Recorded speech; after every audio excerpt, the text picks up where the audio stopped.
अड्डा जमाएपछि केही त गर्नै पर्यो।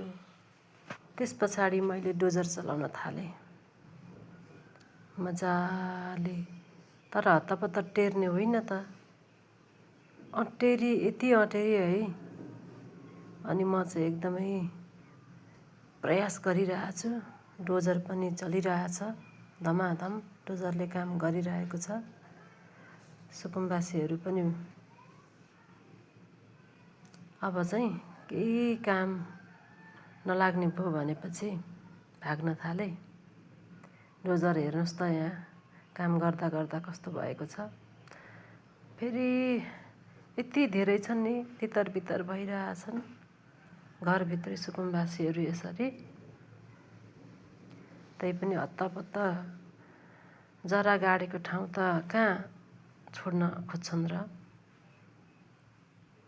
डोजर चलाउने क्रम जारी छ। अब अर्को डोजर तयार भइरहेको छ। यो खतरनाक डोजर छ।